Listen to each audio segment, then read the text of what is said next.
গরম গরম ধোয়া ওরা মোমো যদি বাসায় বানানো যায় তাহলে আর দেরি কিসের। জামাইয়ের আবদারে বানিয়ে ফেললাম মোমোর একটা মজাদার রেসিপি, যেটা একবার খেলে বারবার খেতে মন চাইবে। প্রথমে আমি মোমো তৈরি করার জন্য 2 কাপ মতো ময়দা নিয়ে নিলাম। এর মধ্যে আমি স্বাদ মতো লবণ দিয়ে দিলাম, লবণটা বুঝে দিতে হবে। এরপর আমি 2 চা চামচ মতো তেল দিয়ে দিলাম। এরপরে আমি পানি নিয়ে অল্প অল্প করে পানিটা মিশিয়ে নিলাম। পানিটা দেওয়ার পরে আস্তে আস্তে হাতের সাহায্যে মেখে নিতে হবে। এটাকে সুন্দরভাবে মধ্যে মধ্যে এই ডোটাকে ভালোভাবে রেডি করতে হবে। আমার ডোটা রেডি হয়ে গেছে। এখন আমি একটি পাতলা শুকনো কাপড়ে এটাকে ঢেকে রাখবো। এরপরে আমি মুরগির বুকের মাংস টুকরো টুকরো করে কেটে কিমা করে নিয়েছি। এরপর এটাকে বাটিতে তুলে নিলাম।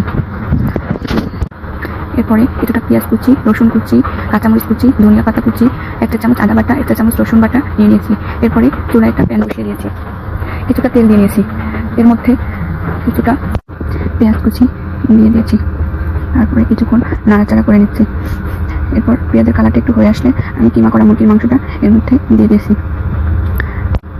মাংসটা দেওয়ার পরে এর মধ্যে আমি আদা রসুন বাটা দিয়ে দিচ্ছি। আদা রসুন বাটা দিয়ে ভালোভাবে এটাকে নেড়ে চেড়ে মিশিয়ে নিচ্ছি। এটাকে নাড়াচাড়া করার পরে রসুন কুচি দিয়ে দিলাম। রসুন কুচি দিয়ে ভালোভাবে একটু নেড়ে চেড়ে সবগুলো ভালোভাবে মিশিয়ে নিচ্ছি। এরপরে স্বাদ মতো লবণ দিয়ে দিলাম। লবণটা সুন্দরভাবে ভালোভাবে মিশিয়ে নিচ্ছি। এরপরে কাঁচামরিচ কুচি দিয়ে দিলাম। কাঁচামরিচটা দিয়ে একটু নাড়াচাড়া দিয়ে দিলাম। এরপরে সাদা গোলমরিচের গুঁড়ি 1/2 চা চামচ পরিমাণে দিয়ে দিলাম। এরপরে 1 টেবিল চামচ মতো সয়া সস দিয়ে দিলাম। সয়া সস দেওয়ার পরে কিছুটা ধনিয়া পাতা দিয়ে দিলাম। ধনিয়া পাতা দিয়ে কতক্ষণ নেড়ে চেড়ে আমি টমেটো সস দিয়ে দিলাম 2 চা চামচ মতো। এটা দিয়ে কতক্ষণ ভালোভাবে নেড়ে চেড়ে আমি চুলাটা অফ করে দেব। এখন আমার পুরোটা রেডি হয়ে গেছে। আমি এটাকে এখন কিছুটা পেঁয়াজ কুচি দিয়ে এবং কাঁচামরিচ কুচি দিয়ে সুন্দরভাবে এটাকে নেড়ে চেড়ে ভালোভাবে মিশিয়ে নিচ্ছি। মিশিয়ে নেওয়ার পরে এটা আমার রেডি হয়ে গেছে, ভিতরে পুরটা রেডি হয়ে গেছে।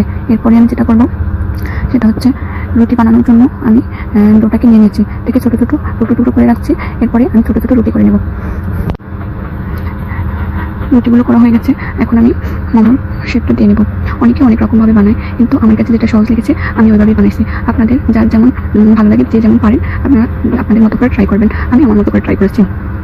আমার মোমোগুলো বানানো শেষ। এখন আমি একটা পাত্রে তেল ব্রাশ করে এর মধ্যে মোমোগুলোকে ভালোভাবে বসিয়ে নিচ্ছি। আমি আগে থাকতে কিছুটা পানি পাত্রে নিয়ে গরম করে নিচ্ছি। পানিটা ফুটে আসার পরে আমি মোমোটা দিয়ে দিচ্ছি। দিয়ে আমি ঢাকনা দিয়ে ঢেকে নিচ্ছি। ঢেকে দেওয়ার 10 মিনিট পরে আমি ঢাকনাটা উঠিয়ে নিলাম। আমার মোমোটা এখন পুরোপুরি হয়ে আসছে।